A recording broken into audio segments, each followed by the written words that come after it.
So on the internet, there's an endless supply of hot takes wherever you go. All of these takes are to farm impressions or to make people angry. Some of them are good, and then some of them are just outright brain dead. Anyways, today I hit Twitter with a hot take of my own, and today we're going to talk about it. See, this take is something that I actually believe in. It's something that a lot of the top COD players even believe. And I'd go as far to say that if the devs aren't careful, this game could go down the exact same route as Battlefield 2042. Anyways, before all that, here's a message from today's sponsor. Today's video is brought to you by Mech Arena. Guys, this game is probably the first mobile game I played where skill actually matters and you can feel yourself getting better from the very first play session. If you want a mobile shooter to scratch that competitive itch while not requiring a heap of your time to play, Mech Arena is the go.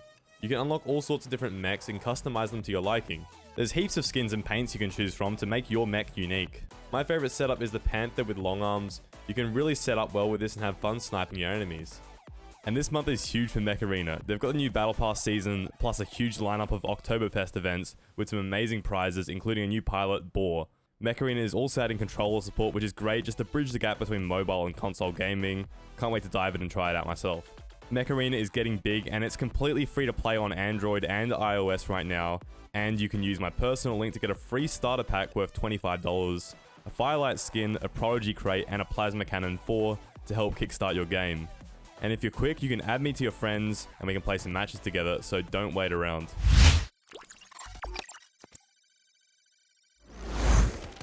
So going all the way back to the Battlefield 2042 launch, there was a few different crowds. There were the critics who rightfully weren't happy with the game. Then there was the EA Creator Network simps.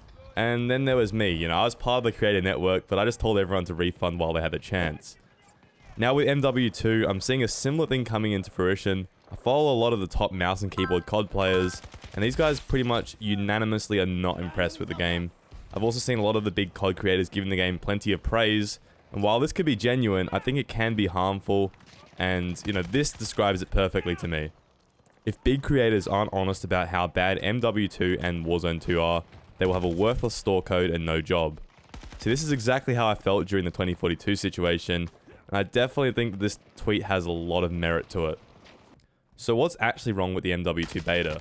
Well, there's actually a few things, and before a lot of you guys say, oh, it's just a beta, well, with COD games, the beta tends to be more of a demo, just to show players what they're going to get into, and it's kind of to get players hooked into the game so they can go buy it as soon as it comes out. So I think this beta is actually very representative of what the game's going to be like. Well, the easiest way I can describe it is it's very similar to 2042, where the developers reinvented the wheel. Just like Battlefield, COD has a formula that tends to work for the most part. I might be wrong here, and I'm not a COD player, but usually you see 3-lane maps and a game that encourages a run and gun playstyle is what I really come to expect from the franchise. There's also a perk, kill streak, and weapon system that you see the players try and optimize as much as they can. See, Battlefield tried to reinvent the wheel, and it did not pay off. The devs are only just starting to wind back some of the changes right now, and throughout the game's life, things have pretty much been getting reverted to how they should have been. Look at 64-player games coming back. Look at the specialist system being revamped this season. The game is literally rewinding all this work that they did, just because they wanted to reinvent the wheel when they could have stuck with the formula. Now, MW2 has a bunch of wheel reinventions, and as a Battlefield fan, I'm really scared for the COD people. See, the perk system has been changed, the movement has basically been deleted, and the guns feel a lot more slow to ADS, and overall the game just feels very sluggish.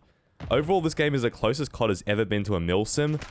I mean, the playstyle that's most popular right now just involves ADS walking around the map. That's not what COD is, and a lot of players aren't happy about it.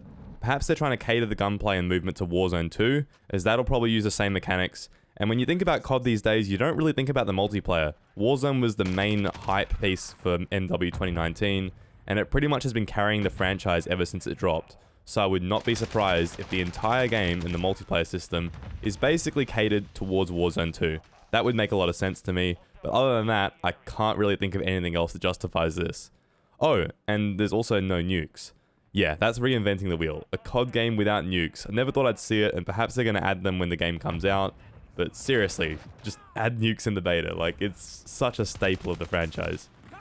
Another shocking similarity is the Reddit influence on both these titles. The thing about Reddit is that the loudest voices aren't always representative of the majority. Some of the most ridiculous changes and ideas I've ever seen have been on Reddit. What's worse is that sometimes they'll actually get a lot of traction and a lot of people agreeing with these comments. Battlefield 1 was definitely hurt by the Reddit influence. 2042 might have been hurt by it, and from what I've been told, the Reddit community hated some of the movement in the older COD games. This game now has severely dumbed down movement. Perhaps they pulled a BF1 there because BF1 deleted their movement due to Reddit.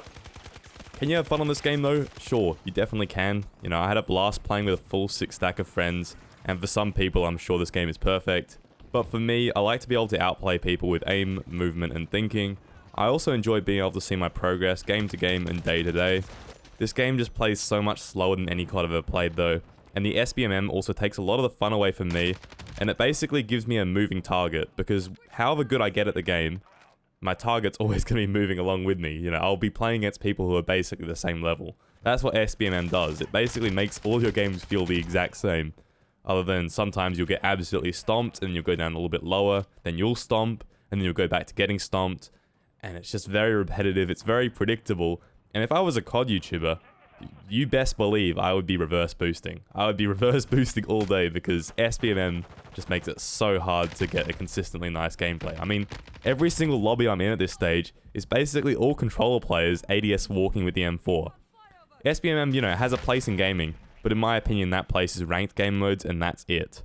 Back to the controllers though real quick. The aim assist in this game is typical of a modern Call of Duty. You know, it's absolutely busted. At longer ranges, maybe the mouse and keyboard is viable, but at close and mid-range, you know, that's dominated by controllers. And even some of my mates who main mouse and keyboard just plugged in the roller because it literally will auto-aim for you. Hell, even Maxic, who's one of the best controller players on Battlefield, made a video asking for an aim assist nerf. It's actually really good for good controller players to have an aim assist nerf because it increases the skill gap between you and your enemies. But right now, everyone kind of just has pretty consistent aim if you have the controller plugged in. You do have to know how to use it a little bit, but once you get it down, that thing aims so consistently, it's insane. And the biggest issue with aim assist, which is something that I don't really hear people talk about that much, is the inhuman aspect of it. Auto rotation basically will track for you left and right. This may sound simple, but this is actually one of the hardest parts of aiming. A lot of people will call it reactive tracking, and it's basically the ability to react to a change in movement from left to right. Now, while it sounds simple, it's literally something that will come up against your own genetic limitations. So for me, for example, I don't know, this is my reaction time on screen. It's not the best, it's not the worst. I can track pretty well left and right, but I just have a genetic limitation. You know, there's a certain level that I can get to with this, and at a certain point, I won't be able to go much further than that. Now, what the controller does is it basically throws that out the window, and it gives you a 0 millisecond reaction time to a change in motion. That is what's so broken about it, and it makes one of the hardest parts of aiming, and something that people put thousands of hours into, an automatic motion. You know, in some games like Apex, you get a better movement system with the mouse and keyboard, but better aim with the controller. This game basically just deleted movement, introduced an instant time to kill, and then a broken aim assist to go along with it. I'm not going to be the one to police whether this game is good or bad, or what Infinity Ward should do. For me personally, I would love a slower time to kill and a lot more movement. Some people are definitely loving the game though, so let me know what you guys do think about it. But for now, that'll be it. Peace.